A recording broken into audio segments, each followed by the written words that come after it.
السلام علیکم ورحمۃ اللہ وبرکاتہ. میں محمد فراز ثنا ٹی وی چینل کے ساتھ آج ہمارے علاقے کے مشہور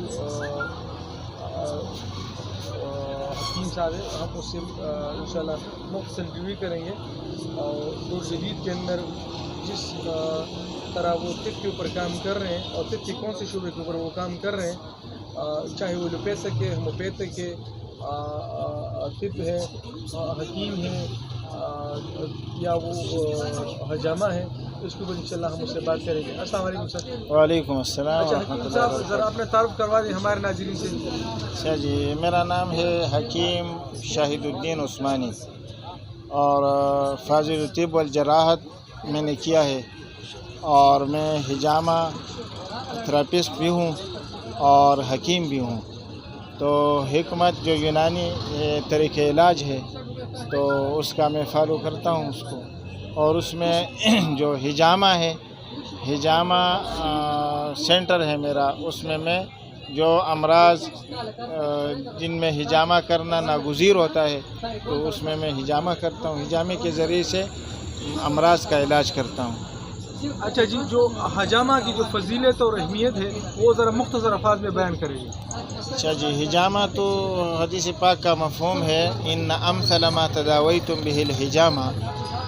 جو علاج تم کرتے ہو ان تمام علاجوں میں حجامہ بہترین طریقہ علاج ہے, اور حجامہ حضور اکرم صلی اللہ علیہ وسلم کا تجویز فرمودہ اور آزمودہ علاج ہے.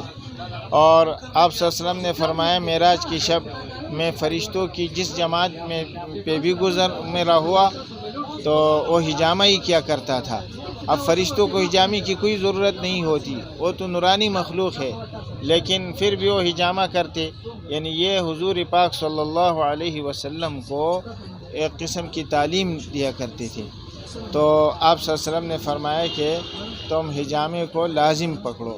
حجامے کے ذریعے سے جسم سے فاسد مادے وہ باہر نکل آتے ہیں, یعنی وائٹ بلڈ سے فاسد مادے جو ہوتے ہیں وہ باہر بآسانی نکل آتے ہیں.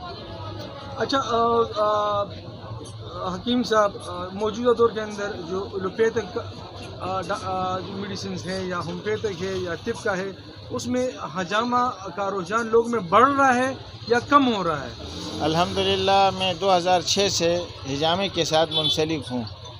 تو حجامے کے ذریعے سے جو علاج ہوتا ہے وہ فوری ہوتا ہے, اور حجامہ الحمدللہ اب اس کا رجحان بڑھ رہا ہے. ایلوپیتھک وہ غیر فطری علاج ہے, اور ہومیوپیتھک جو ہے وہ علاج بضد ہے. تو حجامے کے ذریعے سے جہاں درد ہو وہ درد فوری ختم ہو جاتا ہے, یا مثال کے طور پہ خون رکا ہوا ہو تو فاضل مادوں کے ذریعے سے وجہ سے وہ فاضل مادے بآسانی باہر نکل آتے ہیں. جو رزلٹ حجامے کا ہے وہ نہ ایلوپیتھک کا ہے, نہ ہومیوپیتھک کا ہے, نہ کسی اور طریقے علاج کا ہے. اچھا آخری سوال ہے جی, کیا حجامہ صرف مردوں کے لیے یا خواتین اور بچے بھی کر سکتے ہیں؟ اچھا جی, حجامہ تو ہر کسی کے لیے یکساں مفید ہے. مردوں کے لیے جتنی ضرورت ہے اس سے زیادہ, کہیں زیادہ عورتوں کے لیے بھی اس کی ضرورت ہوتی ہے. تو عورتوں کو حجامہ یہ عورت ہی لگائے تو یہ بہت زیادہ بہتر ہے. اور الحمدللہ ہماری کلینک میں جس طرح مردوں کو ہم حجامہ لگاتے ہیں اسی طرح عورتوں کے لیے بھی پردے کا بہترین انتظام موجود ہے, تو ان کا بھی علاج بالحجامہ کرایا جاتا ہے. شکریہ حکیم صاحب, اللہ آپ کو جزائے خیر دے. وہ ناظرین جو ہمارے چینل کے اوپر نئے ہیں, ہمارے چینل کو سبسکرائب کر لے, لائک کر لے, شیئر کرے. پاکستان زندہ باد.